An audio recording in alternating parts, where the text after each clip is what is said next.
إن الحمد لله نحمده ونستعينه ونستغفره ونعوذ بالله من شرور أنفسنا وسيئات أعمالنا من يهده الله فلا مضل له ومن يضلل فلا هادي له وأشهد أن لا إله إلا الله وحده لا شريك له وأشهد أن محمدًا عبده ورسوله يا أيها الذين آمنوا اتقوا الله حق تقاته ولا تموتن إلا وأنتم مسلمون يا أيها الناس اتقوا ربكم الذي خلقكم من نفس واحدة وخلق منها زوجها وبث منهما رجالا كثيرا ونساء واتقوا الله الذي تساءلون به والأرحام إن الله كان عليكم رقيبا يا أيها الذين آمنوا اتقوا الله وقولوا قولا سديدا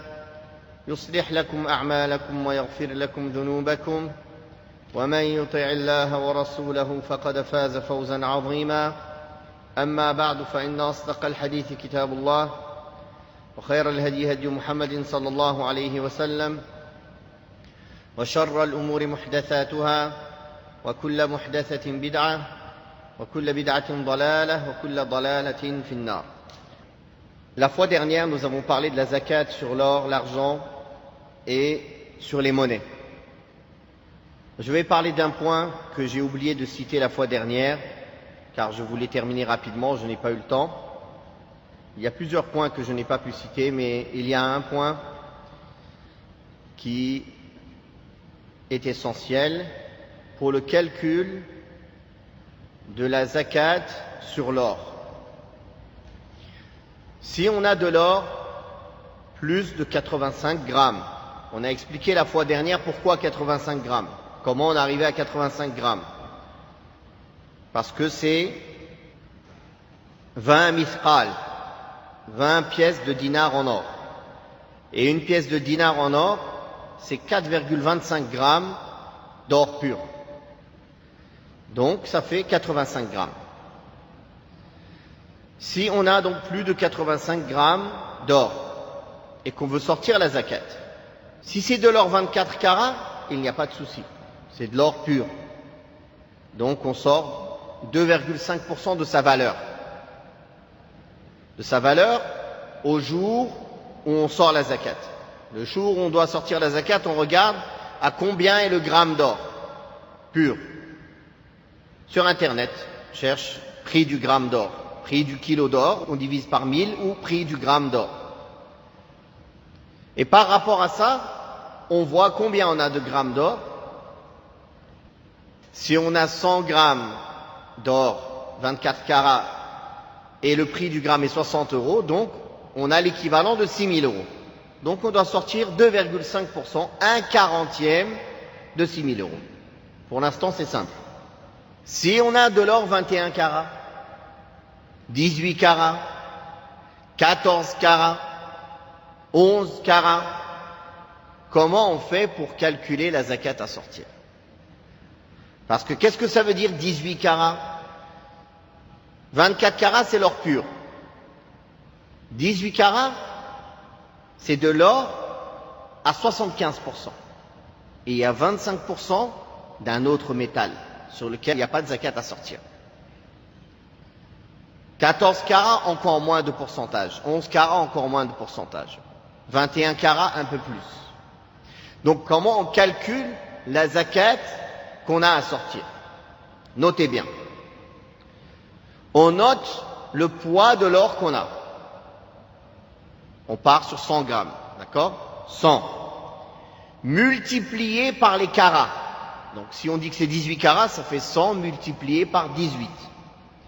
Multiplié par le prix du gramme d'or 24 carats au jour où on doit sortir la zakat. On a dit tout à l'heure, par exemple, 60 € le gramme. Multiplié par 2,5%. Divisé par 24. Avec ça, on sait combien on doit sortir de zakat exactement. Je recommence. On va faire des exemples concrets. 14 carats. Allez, quelqu'un prend une calculatrice? j'ai 120 grammes d'or 14 carats. Donc 120 fois 14 fois le carat fois le prix du gramme d'or, on a dit 60 euros, fois 2,5% divisé par 24. Ça fait combien? Ça fait 105 euros. On a 105 euros à sortir pour 120 grammes d'or 14 carats. Vous avez compris comment on fait? On va le refaire pour voir la différence si c'était de l'or 24 carats avec exactement les mêmes mesures, pour que vous voyez la différence. Alors 120 fois 24. En vérité, on n'aurait pas eu besoin de faire fois 24 divisé par 24, mais c'est pas grave, on va suivre la règle.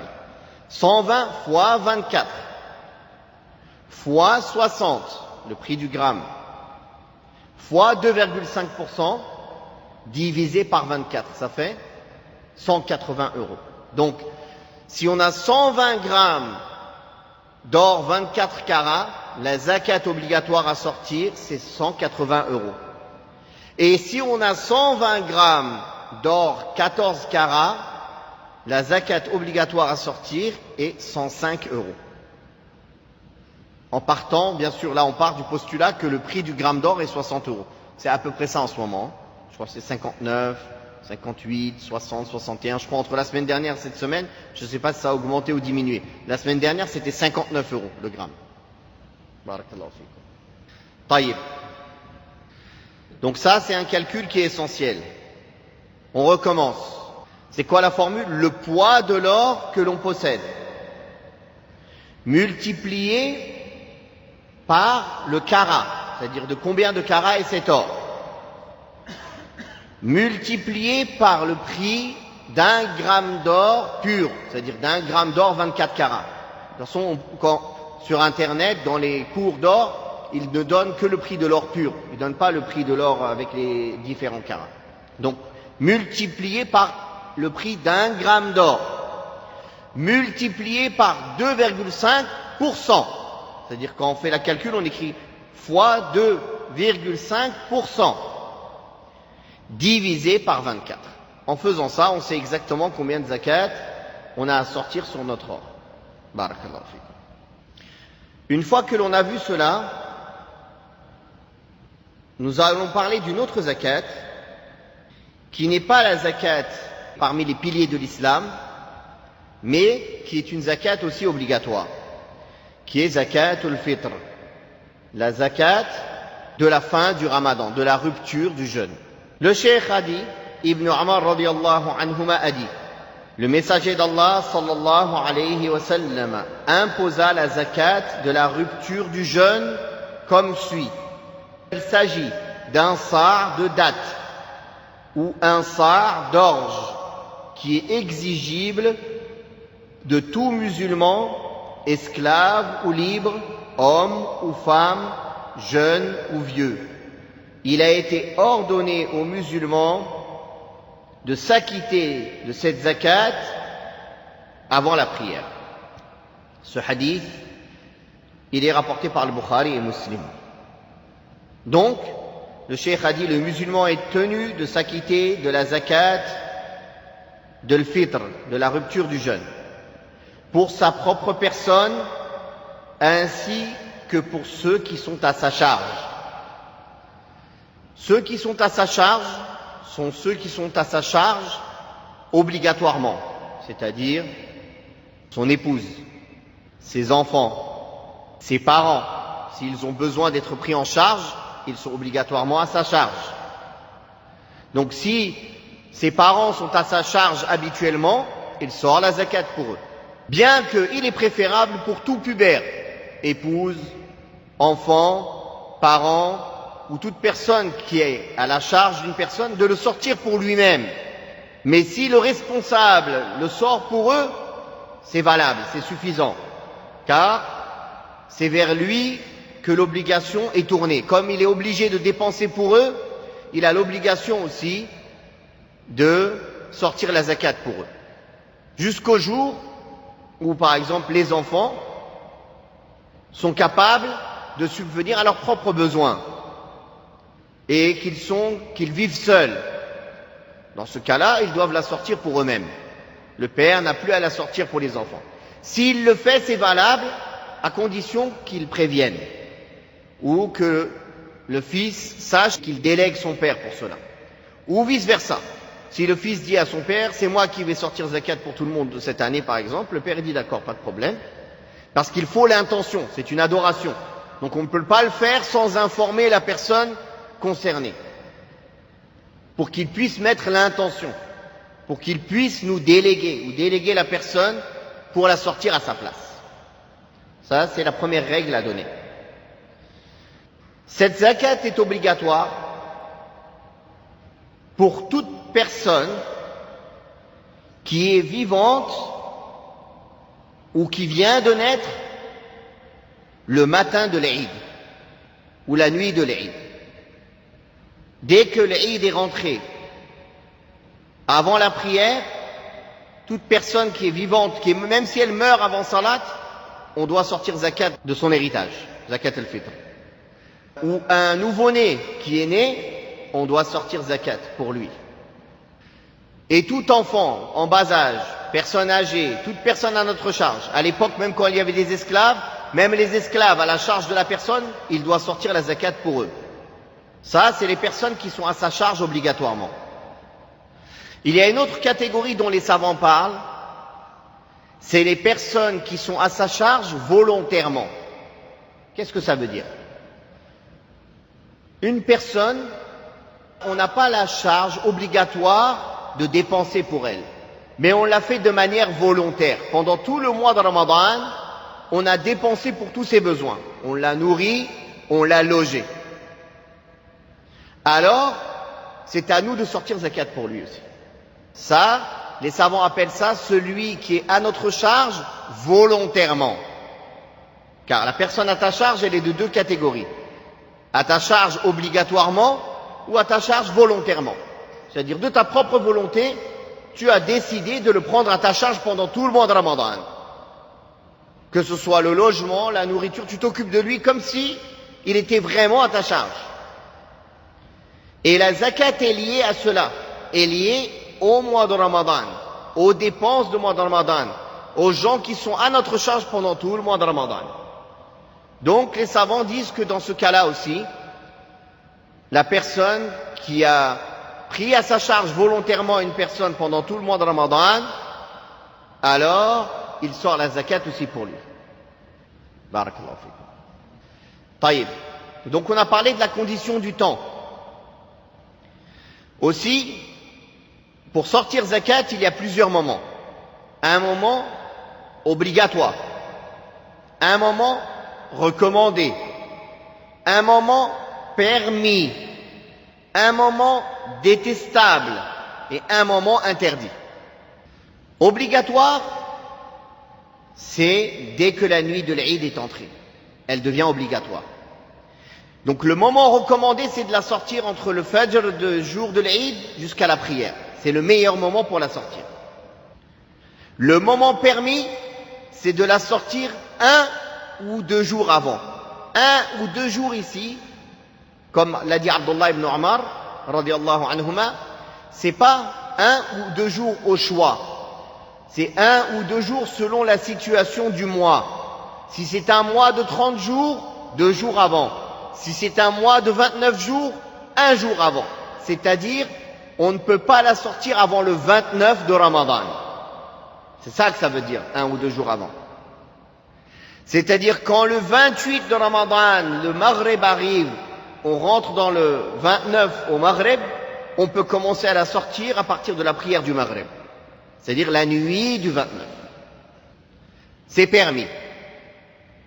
Il est détestable dans le madhab de l'imam Ahmed de la sortir après la prière de l'Eid, mais le jour de l'Eid, jusqu'au coucher du soleil. Mais cela est valide, mais détestable. Et il est interdit de la sortir après cela. La personne dire comment ça? Interdit de la sortir après cela. Je la sors pas? Non. C'est-à-dire qu'on a fait un péché si on l'a sorti après cela, mais il est obligatoire de la sortir. Juste on ne l'a pas sorti dans le bon moment. On l'a sorti en retard. Donc, c'est une dette. C'est un rattrapage. Barakallahu fikum. D'ailleurs, le prophète sallallahu alayhi wa sallam a dit que celui qui la sort avant la salat, c'est une zakat acceptée, et celui qui la sort après, c'est une sadaqa parmi les sadaqat. C'est-à-dire, c'est obligatoire, mais elle n'a pas été sortie au bon moment, et elle n'a pas la même récompense et la même valeur que celui qui l'a sortie au bon moment, c'est-à-dire avant la salat. Ça, c'est le deuxième point concernant zakat al-fitr. Troisième point, à qui elle incombe concernant les moyens. Donc on a parlé concernant l'âge, concernant le moment où on la sort. Concernant les moyens, toute personne qui possède de quoi se nourrir une journée et une nuit, ce qu'il a en plus, s'il a en plus de quoi se nourrir une journée et une nuit, il est dans l'obligation de sortir la zakat. Même si lui-même va recevoir la zakat parce qu'il est pauvre, il peut en même temps sortir zakat et recevoir zakat. Autre point concernant la zakat. La zakat, elle se sort en nourriture. Et les savants ont divergé en quel type de nourriture elle se sort. Est-ce qu'on le sort dans n'importe quelle nourriture ou non? L'avis répandu dans le madhab de l'imam Ahmad ibn Hanbal, c'est qu'on peut la sortir que dans 5 nourritures, pas plus. Et ceci à condition que l'on peut encore profiter de ces nourritures-là. Je vais vous donner un exemple, vous allez comprendre. Quelles sont ces nourritures? Des dattes, de l'orge, du blé, du raisin sec et du lait séché. C'est les 5 qui ont été cités dans le hadith et les 5 aliments avec lesquels il sortait la zakat au temps du prophète sallallahu alayhi wa sallam. L'un de ces aliments. D'ailleurs, Abdullah ibn Umar radiyallahu anhuma a dit, moi je ne cesserai de la sortir comme je la sortais au temps du prophète sallallahu alayhi wa sallam en date. Il dit notre nourriture ce jour-là était les dattes. Donc, chez les Hanbalites, on n'a pas le droit de le sortir dans autre chose que ça. Ni en pâte, ni en pois, ni en quoi que ce soit d'autre, ni en riz. Seulement dans ces aliments-là. Dattes, blé, orge, raisin sec ou lait séché. Lait séché, c'est pas quelque chose qui est répandu partout. Non, c'est pas de lait en poudre. Lait séché, ça ressemble un peu au fromage. C'est l'aqit. C'est pas dans toutes les régions qu'ils connaissent. Les ulama d'Égypte, par exemple, ils disent, on connaît pas, quand ils expliquent le livre de fiqh, ils disent, on sait pas c'est quoi l'aqit. Mes chouyours, ils savent pas, leurs chouyours ne savent pas, mais ils disent, ça ressemble au fromage. Comme ça, ils disaient. Ils disent, ça ressemble au fromage. Donc il y a des régions où ils savent pas c'est quoi l'aqit. C'est un espèce de lait séché que les gens d'Arabie mangeaient, qui ressemble au fromage. Non. Maintenant qu'on a parlé des aliments dans lesquels on les sort, on va parler de la mesure par laquelle on la sort. J'en ai parlé 2 ou 3 fois, mais je vais y revenir. Un sa' du prophète Mohammed sallallahu alayhi wa sallam. C'est très important ce un sa' du prophète sallallahu alayhi wa sallam. Min as-sa' an-nabawi, comme ça ils disent. As-sa' an-nabawi. Je réexplique. Un sa' est une mesure de volume qui existait au temps du prophète sallallahu alayhi wa sallam, qui n'était pas exacte. Car les matériaux de fabrication, les techniques de fabrication à l'époque pour fabriquer un pot, n'étaient pas des techniques qui donnaient des mesures exactes. Soit ils le faisaient en fonte, soit ils vont le faire en bois, soit ils vont faire un moulage, ils vont le faire en poterie, en terre, peu importe. Mais d'un sa' à un autre, il va y avoir des petites différences. Alors d'un pays à un autre encore plus. Et les ulama, dans l'histoire de la jurisprudence, on les voit écrire. Un sar d'Égypte, un sar du Caire équivaut à tant de sar du prophète, un sar de Basra équivaut à tant de sar, un sar de Koufa, un sar de Damas, un sar. Chaque sar, elle était différent. Un sar, ça fait 1,05 sar du prophète. Un sar de Damas, ce qui prouve que les mesures n'étaient pas exactes. Et pourquoi les savants, dès les premiers siècles, comme Ibn Abi Zayd al-Qayrawani, ont traduit le sar, cette mesure en volume qui était inexacte à l'époque, en poids. Et le poids à l'époque, c'était ratl. Et jusqu'à maintenant, c'est utilisé dans certains pays. Donne-moi a'tini ashrat artal, il dit, donne-moi 10 ratl. Dans certains pays arabes, ils utilisent encore cette mesure, jusqu'à maintenant. Mais même ce poids, cette mesure en poids, n'est pas tout à fait exacte. Pourquoi? Car un volume d'un aliment précis, il ne peut pas faire le même poids, même pour ce même aliment. Parfois, car cet aliment, la date, elle est de plusieurs catégories. Il y a des dates qui pèsent plus lourdes que d'autres. Il y a des dates fraîches, il y a des dates sèches. Donc ça pose un problème. Même là, on trouve des poids différents pour le même sar.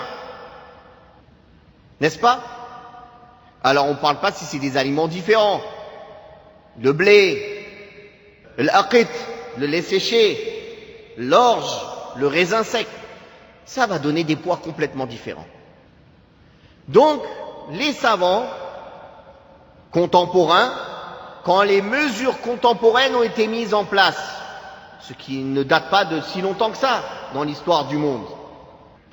Donc, quand ces mesures de volume précises ont apparu, le litre, le mètre cube, autres, des savants se sont efforcés de revenir aux sources, de revoir combien de volume faisait un sar du prophète sallallahu alayhi wa sallam. À savoir qu'il y a des sars qui sont restés, qui ont été hérités, qui ont été donnés par chaîne de transmission depuis le prophète sallallahu alayhi wa sallam jusqu'à aujourd'hui.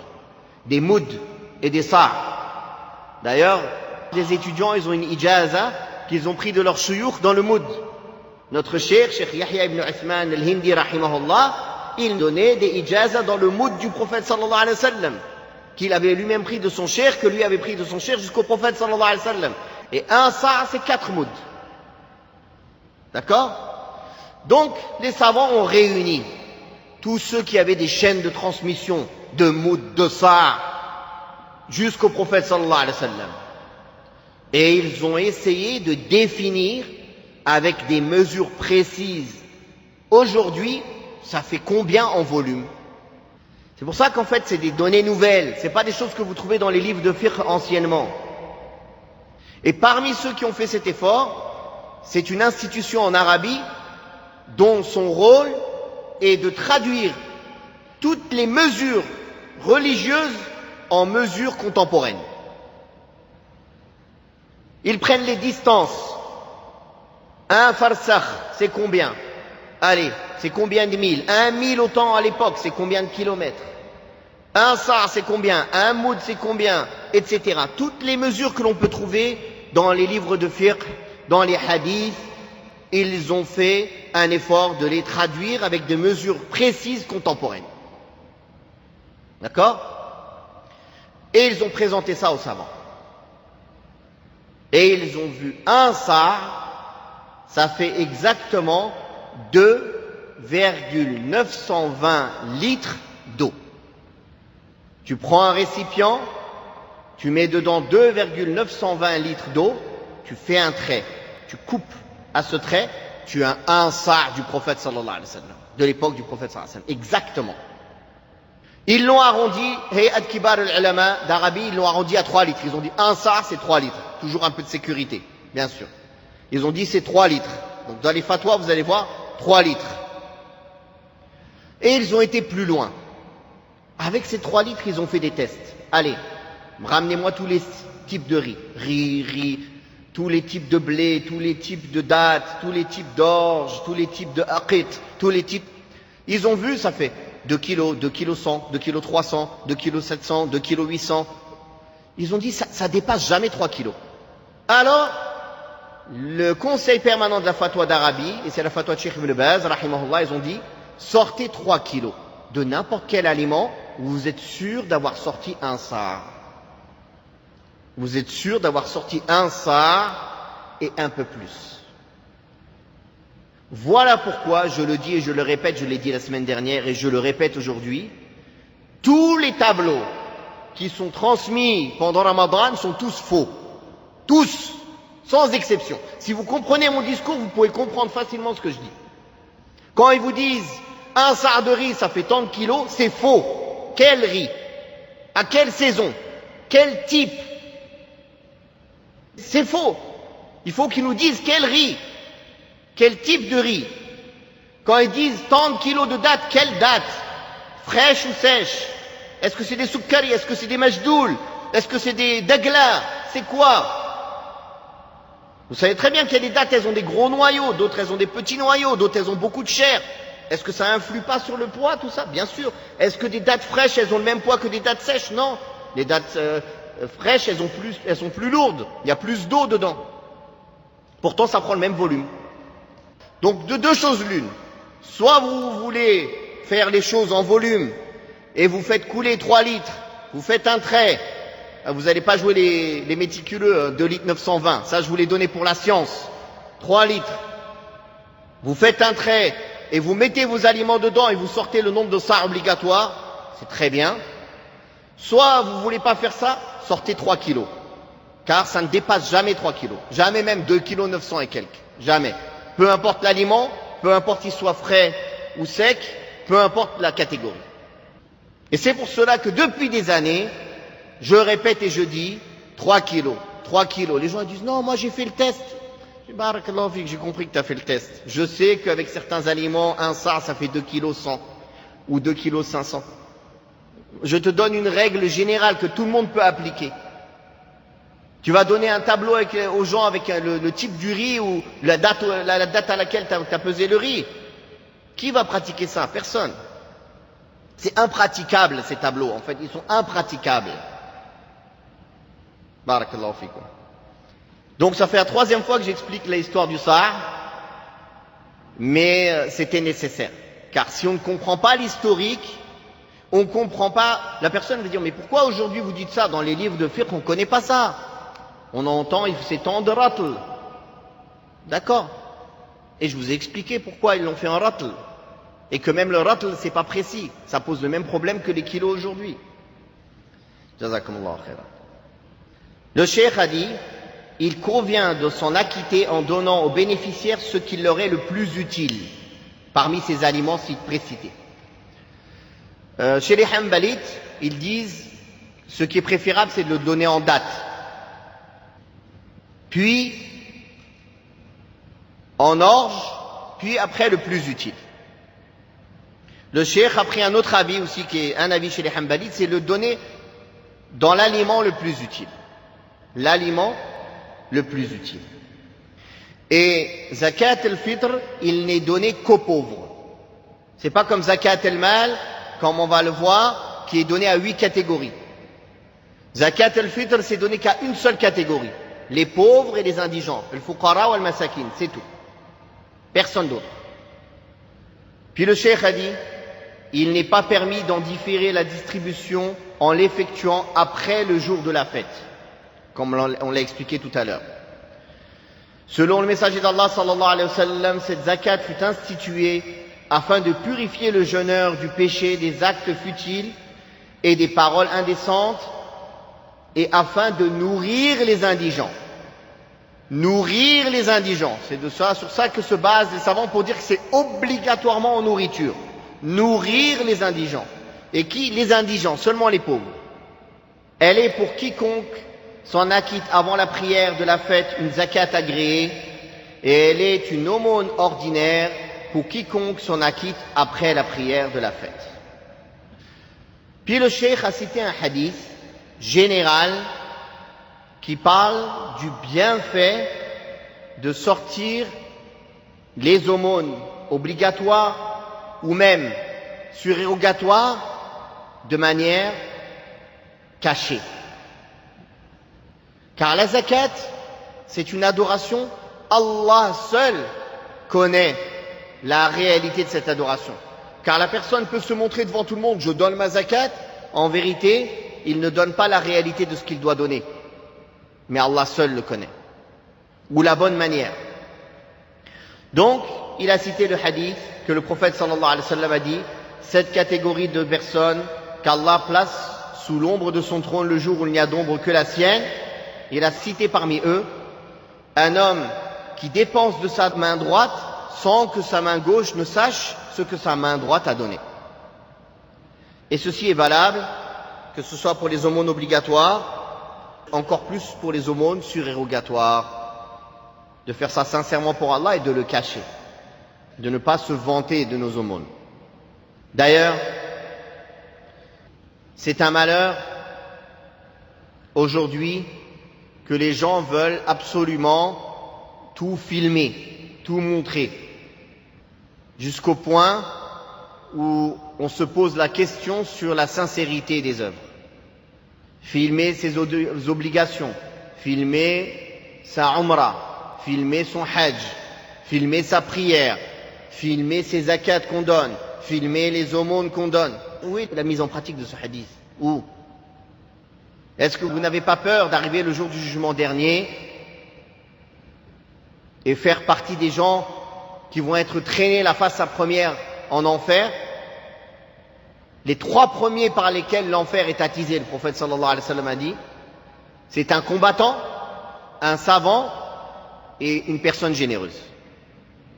Le combattant, il va être traîné sur sa face en enfer. Il va dire, oh Allah, j'ai combattu pour toi. Il lui sera dit, tu mens. Tu as combattu pour que les gens disent que tu es brave. Et ils l'ont dit. Puis, le savant dira, j'ai appris, j'ai enseigné pour toi. Non, tu as appris, tu as enseigné, tu as lu pour que les gens disent que tu connais, pour que les gens disent que tu es un lecteur du Coran. Et ils l'ont dit. Et un autre dira, j'ai dépensé mes biens pour toi. Il va dire, tu as dépensé pour que les gens disent que tu es généreux. Et ils l'ont dit. Ce sont les 3 premiers par lesquels l'enfer sera attisé. Ils seront traînés sur leur face en enfer. Voilà concernant Zakat al-Fitr ce que l'on peut dire en résumé. Je vais profiter de ces 5 dernières minutes.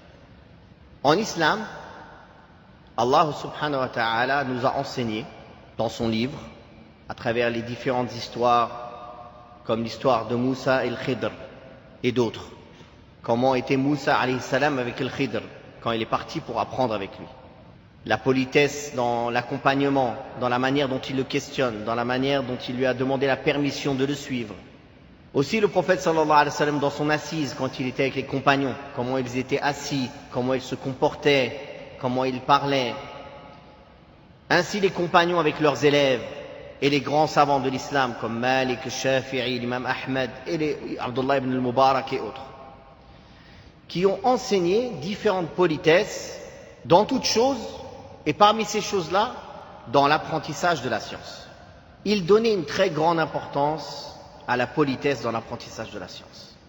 Al-Khatib al-Baghdadi, qui est un savant connu dans le hadith, qui a dit, ô vous les gens du hadith, vous avez beaucoup plus besoin de la politesse que d'apprendre des hadiths. Ça, c'est à l'époque d'avant. Abdullah ibn al-Mubarak a dit, nous avons appris 30 ans la politesse, puis après nous avons commencé à apprendre la science. Sufyan al-Thawri, il a dit 20 ans à notre époque. Pendant 20 ans, on nous éduquait, on nous apprenait les politesses. Puis, après ça, on était prêt à apprendre la science. La science n'est pas une accumulation de connaissances. La science est un moyen. L'objectif est l'éducation. L'éducation est un objectif. La pratique est un objectif. La science, c'est le moyen d'atteindre cet objectif. Ce n'est pas l'objectif en soi. Alors, beaucoup de connaissances sans politesse, sans éducation, sans pratique, c'est zéro. car c'est une science qui sera un témoin contre la personne. Pour que vous compreniez à quel point les salafs y donnaient de l'importance à ça. Ils ont écrit des livres entiers, avec des chapitres. Quelle est la politesse dans la manière d'écrire devant son chef? Comment on écrit sans faire de bruit? L'imam Shafi'i, rahimahullah, il dit, quand j'étais devant Malik, je tournais les pages tout doucement pour pas déranger son cours avec le bruit des pages qui tournent.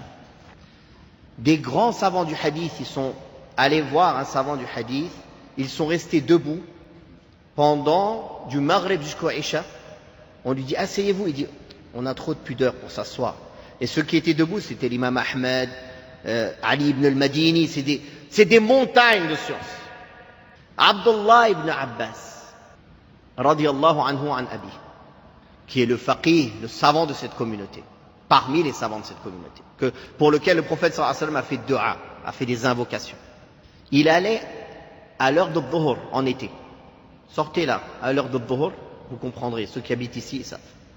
Il restait à la porte de Zayd ibn Thabit et il l'attendait comme ça jusqu'à ce que la poussière le recouvre pour qu'il sorte pour lui poser une question religieuse. Il ne frappait pas à sa porte.